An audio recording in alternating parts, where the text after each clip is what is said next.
Hi, this is another practice interview, but this time I'm going to use the bullet list that I have on the left here. I'm going to read from it, and hopefully I'll be able to get it all in there in a short time.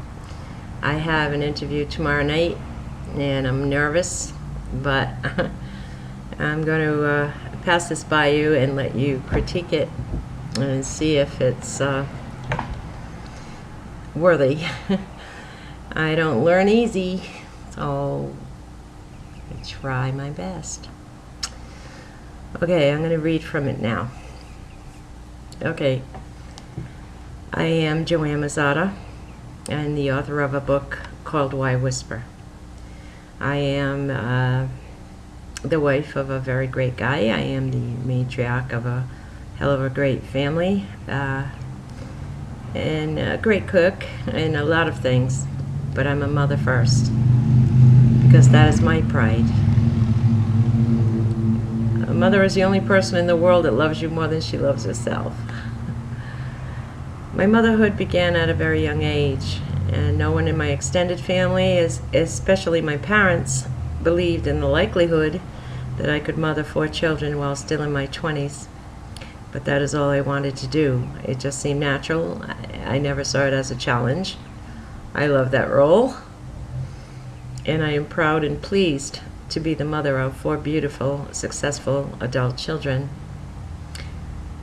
One of them, my second child, my son Danny, committed suicide when he was 32 years old.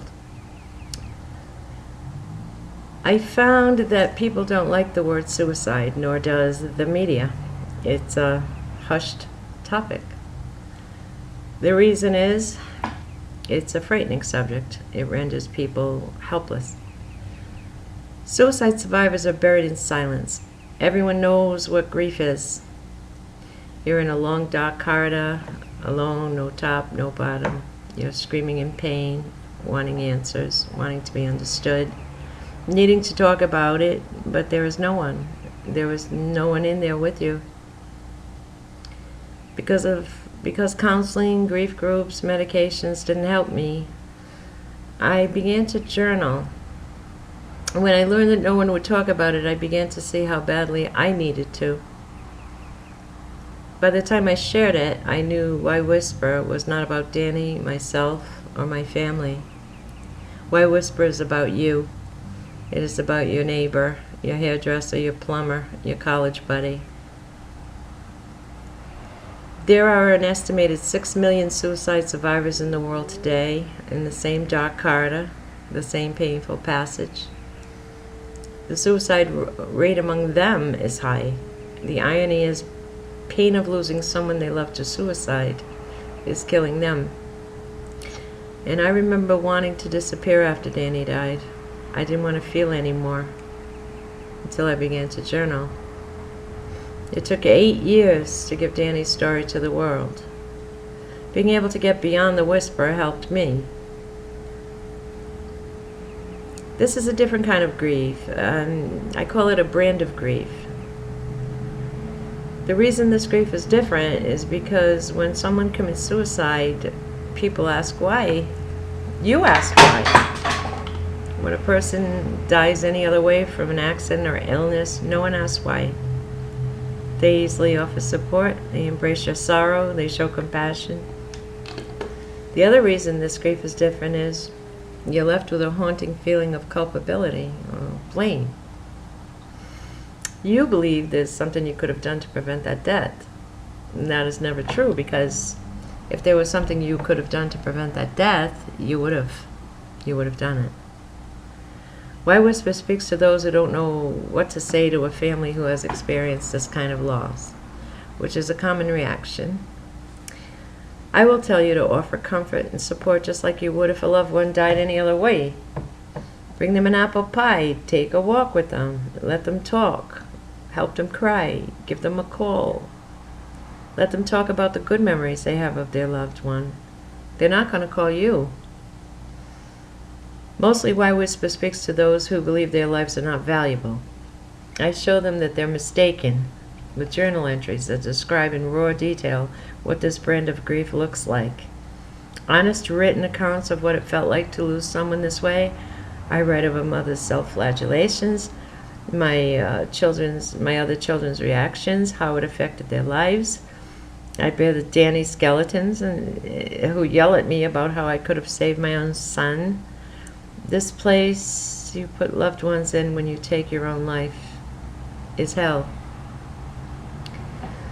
Guilt is not the only entity in this mire of grief, there is also shame.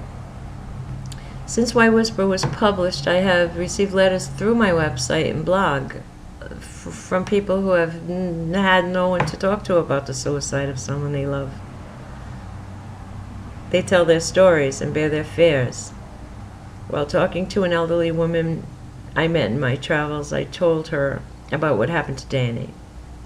She was riveted while she listened, looking so worn, and I knew when I looked at her that life had been done on her, but I didn't know why. When I finished my story, she told me her son committed suicide after his wife asked him for a divorce. He hanged himself, she said. After she explained why she thought he died, she told me she had never told anyone, but rather told others that he died of a heart attack. When I asked her why, she said, "I don't know. I only know I feel like a great weight was lifted off my heart because I just said it out loud. Maybe I was trying to protect him from the public." I hugged her. I understood her fear of the old stigma attached to suicide. She gave her grief a voice that day, and it helped her. There should be no shame in the wake of suicide. Suicide is a universal subject, yet still, no one wants to talk about it, in spite of the fact that the rate of suicide is rising these days so high. Suicide does not discriminate. All people of all ages, all walks of life are dying because they believe their pain and depression is frozen in some kind of frame. They have lost hope that these frames will thaw out and their lives will change. This belief affects rich, poor, celebrities, military, college age, and even very young children who want to stop the pain and they don't know how. So they die. After my son committed suicide, I was prescribed antidepressant medication.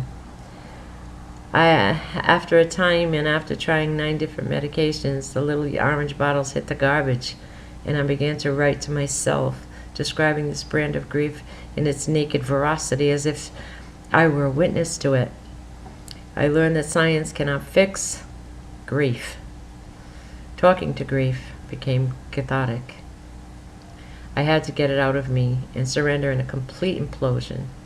And when I collapsed, I thought I would die, but instead, I began to live, smile, and function again in a better way, on a higher level than ever before.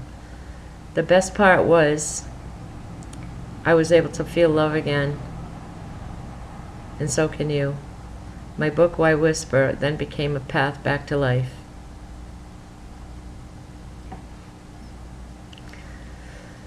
I hope that's good. I don't know.